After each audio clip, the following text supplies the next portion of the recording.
राव खालिद साहब, इस मामले की हसासियत जितनी ज़्यादा है, क्या ये बेहतर कितना ही अच्छा होता कि हुकूमत इस नहज पर आने ही ना देती मसला, बल्कि प्रोसेस फॉलो करती और सबका कंसेंसस ले लेती। लेकिन एक और सवाल जो मेरे जहन में आ रहा है वो ये कि क्या पीटीआई के ख़दशात अज़्म इस्तेहकाम को लेकर ऐसे हैं जो कि कॉन्फ्रेंस से हल हो जाएंगे, या फिर it is more than that? जी बिल्कुल, दोनों को दर्जा ब दर्जा एड्रेस करते हैं जी। पहला आपका इशू बिल्कुल मैं टोटली एग्री करता हूँ कि हमारे यहाँ यानी ये मेरे तो कम अज़ कम समझ में ये बातें नहीं आती कि एक इशू है, तनाज़ा उस पर शुरू हो जाता है, हफ्ता 10 दिन 15 दिन एक दूसरे के खिलाफ बयानात अजीबोगरीब किस्म के ब्लो द बेल्ट भी चलता है और गद्दार तक करार दे दिया जाता है कि ऑपरेशन की हमायत नहीं कर रहे। फिर अचानक कहते हैं ओहो ये ठीक कह रहे थे, हम तो इत्मीनान में लेना चाहते थे, कोई मसला ही नहीं था, ये तो कोई बात ही नहीं थी, तो हम एपीसी बुला रहे हैं जी। अब 15-20 दिन आपने इसको इतना कंट्रोवर्शियल बनाए रखा। आप खुद बता रहे हैं हमें कि चीन चाहता है ये इस किस्म का ऑपरेशन, एक हमारी ज़रूरत भी है, लेकिन आपने हमें बताया कि चीन हमारा बहुत ब्रदर और बड़ा अजीज़ मुल्क है, हमारा बड़ा ख्याल भी करता है, हम भी उसका ख्याल करते हैं, तो वो चाह रहा है, तो उसको इतनी कंट्रोवर्सी बना के अचानक आप फिर कहते हो ओह सॉरी ये तो गड़बड़ होगी, हम तो सारा इसी तरह करना चाहते थे। चले, आपने कहा देर आयत दुरुस्त आयत, मैं भी कहता हूँ देर आयत दुरुस्त आयत, बहुत अच्छा हुआ। अब इसको लेके कैसे चलना है इस एपीसी को? क्या इसको आपने पॉलिटिकल पॉइंट स्कोरिंग के लिए इस्तेमाल करना है जमातों ने, हुकूमत से लेके अपोजिशन तक, या इसका वाकई कोई नेक नियति से इसको मुनक्कद किया जाएगा, या वो जो पंजाबी के गोंगलुओं तो मिट्टी चाड़नी है, या आपने कहना हमने तो कर लिया जी, देखिए हमने कंसल्ट किया, ये भाग गया, ये इस तरह हो गया, वो उस तरह हो गया। तो अगर उस तरह की पॉइंट स्कोरिंग करनी है, मेरा ख्याल है ये जब एपीसी होगी उसका एक प्रॉपर एजेंडा होना चाहिए, बिफोर द टाइम शेयर होना चाहिए, उसमें इस ऑपरेशन की जो ज़रूरत और अगराज़ व मकासद क्या हैं ये शेयर होने चाहिए। ऑपरेशनल डिटेल्स नहीं होनी चाहिए, ज़ाहिर है वो तो होती भी नहीं है, वो तो आपने सीक्रेटली जो भी करना होता है, लेकिन उसका पर्पज़ आपको बताना चाहिए कि किस लिए आपको ज़रूरत है, और उसके नतीजे में जब ये आप करेंगे तो क्या आप हासिल कर पाएंगे। चीन के हवाले से भले हो, भले हमारे अंदरूनी हवाले से हो, भले बॉर्डर सिक्योरिटी के हवाले से हो, भले स्मगलिंग को रोकने के हवाले से हो, या मुआशी इस्तेहकाम के हवाले से हो, पॉलिटिकल स्टेबिलिटी के हवाले से हो, वो पूरी तरह उनको यानी, और फिर तमाम जमातों को ये मौका दिया जाए, 1 दिन 2 दिन उनको कहें कि जी हम ये चाह रहे हैं, आप इस पर अपना इनपुट हमें दें, राइटिंग में दें, यहाँ डिस्कशन कर लें, एक अच्छा कंप्रीहेंसिव किस्म की डिस्कशन करके फिर उसको किसी नतीजे पे अगर पहुँचेंगे, मेरा ख्याल है वो जो फैसला है और जो अब तक हुकूमत इकदाम उठाए वो भी उनसे शेयर करेंगे कि हम इस सिमत में जा रहे हैं। जी। उसके नतीजे में फिर जो कंसेंसस डेवलप होना कोई मुश्किल नहीं है, अच्छा आसानी से हो जाएगा। जहाँ तक आप बात करते हैं इसका, यानी कि मकसद ये कि तमाम हुज्जत नहीं होना चाहिए, इसको पर्पसफुल होना चाहिए और सिंसियरिटी से होना चाहिए, क्योंकि ये सीरियस मसला है, ये कोई मजाक नहीं है। आप जब एक इतनी बड़ी चीज़ के लिए जा रहे हैं और ज़रूरत भी है उसकी, तो उसमें जिसमें जानों के जाने का ख़तरा हर वक्त मौजूद रहता है, और हम शहादतें दे रहे हैं मुसलसल इन्हीं ऑपरेशंस में, तो उसमें तो बहुत आपको कोई सियासत व्यासत इस तरह की बात नहीं होनी चाहिए।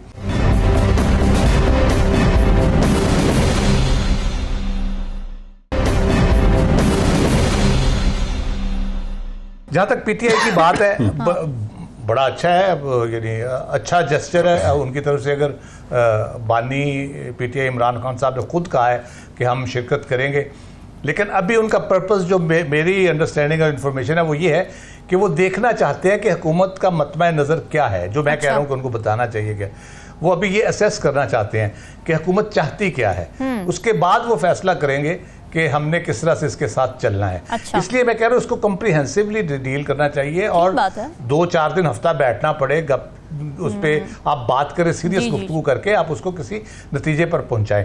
लेकिन साथ ही हम देखते हैं कि कल पीटीआई का जलसा इस्लामाबाद में उन्होंने अनाउंस किया हुआ है, तो आपने उनके बंदे गिरफ्तार करना शुरू कर दिए हैं, तो ये हर पार्टी जलसे कर रही है, हर जगह पे कर रही है, पूरे मुल्क में हो रहा है, सारा कुछ हो रहा है। एक तरफ आप ये काम करते हैं, दूसरी तरफ या तो कोई बहुत बड़ा कोई बलवा हो गया हो, कोई काम हो गया हो, एक जलसे का इनकाद है तरनौल पे, आपके डीसी ने इजाजत दी हुई है उनको जलसा करने की, और अगर कोई ऐसी सिचुएशन पैदा हो जाए जैसे बलवे वाली आपने बात की, तब जाके देख लिया जाए, तब गिरफ्तार भी कर लें आप, बेशक मुकदमा दर्ज कर दें, लेकिन पहले से रोक देना ये बिल्कुल बिल्कुल। हाँ, तो वो आप फिर आपकी सिंसियरिटी कहाँ गई? आप एक दिन ये कह रहे हैं, उसी दिन आप दूसरा एक्ट कर रहे हैं, बंदों को उठा रहे हैं। आप उनका सेक्रेटरी का बेजर सा बंदा कोई है, रिजवान, मुझे पता चला, मैंने उसका बैकग्राउंड पता चला, वो ऑफिस में काम शाम करता है, बैठता है, ना उसका कोई सोशल मीडिया पे उस तरह से है, ना अदरवाइज कोई है, ना को किसी और चीज़ में इन्वॉल्व है। पिछले 3-4 साल में उसके बारे में कभी सुना नहीं। तो आज उसको घर से दफ्तर आ रहा था तो उस रास्ते में उठा लिया उसको।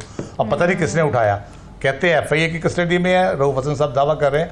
अब अल्लाह बेहतर जानते हैं, हुकूमत को वजाहत करनी चाहिए। लेकिन मसला ये है कि आप जब इस किस्म का काम करने जा रहे हैं, एक बड़ा अच्छा काम आपने किया, बड़ा सही सिम्त में आपने स्टेप उठाया, तो उसको इस तरह खराब करने की क्या जरूरत है? आप 7 को उठा लेते भाई उसको जलसे के बाद, अगर आपको ज्यादा ही शौक था। जलसा तो होने दें, उनका सदर आपने पकड़ लिया, तो फिर कोई ये तरीका वैसे है नहीं। अल्लाह करे कोई बेहतरी की सूरत निकले, हम तो दुआ ही कर सकते हैं। राव खालिद साहब, CPAC जैसे सेंसिटिव मामले पर अगर मुल्क के अंदर से ही इस तरह के रिफ्ट्स नज़र आएंगे, इख्तिलाफात सामने आएंगे, तो ये कितना तशवीशनाक है मामला?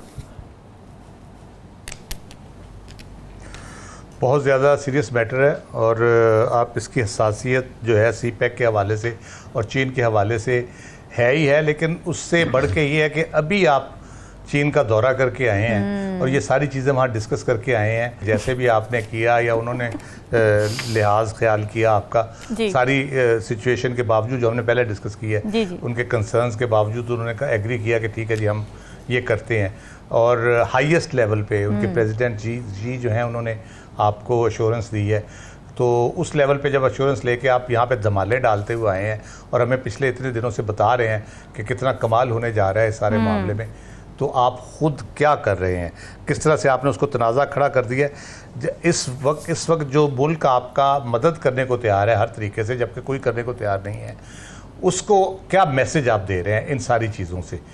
अब ये अब पता नहीं अंदर उनका मसला क्या है, क्या नहीं है, कितना सीरियस है, कितना सीरियस नहीं है, लेकिन बादी नज़र में यही आता है कि वही जो साहब और जो बाकी ये वही नून लीग के अंदर वाली रिफ्ट है, ये जो नजर आ रही है, उनके दरमियान जो जी वो जो ये हुकूमती, एक तो पॉलिटिकल रिफ्ट है ना, ये हुकूमती वो जो इख्तियारात की जंग है ना, ये उसका हिस्सा नजर आता है। अब CDWP उसको अप्रूव करती है उसकी उन फैसलों की रोशनी में जो चाइना में हुए हैं, वो अप्रूव करती है, वो भेज देती है एक्निक को। जाहिर है एक्निक की सदारत आपने जैसे बताया ना, वज़ीर आज़म इसहाक़ डार साहब करते हैं, 29 जून को ये इजलास होता है, उसके बारे में तफसीलात जारी की जाती हैं। 21 प्रोजेक्ट एजेंडे पे थे, 20 के ऊपर डिसीजन होते हैं और 21वां ये है, ये डेफर कर दिया जाता है।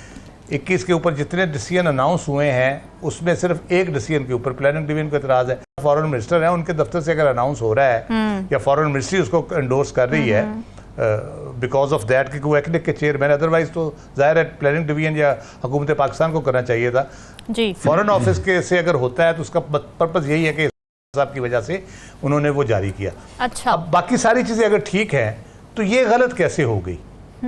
इसमें क्या ऐसी गलती आ गई? और उसमें एक और चीज़ मैं आपको बता दूं, इसमें जब डिस्कशन हुई है उसमें जो हमारी फाइनेंस मिनिस्ट्री है उन्होंने भी एतराज़ उठाया है। उन्होंने कहा कि जी ये जो रेलवे लाइन का प्रोजेक्ट है हमारा, ये जो हम IMF के साथ प्रोग्राम तय करने जा रहे हैं ना, उसके जो हमने गोल्स रखे हैं और जो चीज़ें हैं, ये उससे मेल नहीं खाता, ये उसके कह ले के अपोजिट जा रहा है। ये हाँ कंट्रोवर्शियल यानी हो जाएगी ये चीज़ें, उसकी वजह से हमारे पास फाइनेंसेस नहीं है। बात सिंपली अगर वर्ड्स में कर दें इसको कि हमारे पास क्या फाइनेंसेस नहीं है इसको पूरा करने के लिए, इस मंसूबे को पूरा करने के लिए। ऑब्वियसली आप अगर 85% उनसे मांग रहे हैं, 15% आपने भी देना है, $6.7 बिलियन का 15% तो आपने भी देना है, तो उसके लिए आप फॉरेन एक्सचेंज आपके पास क्या है इतना कि आप उसको कंट्रीब्यूट कर सके।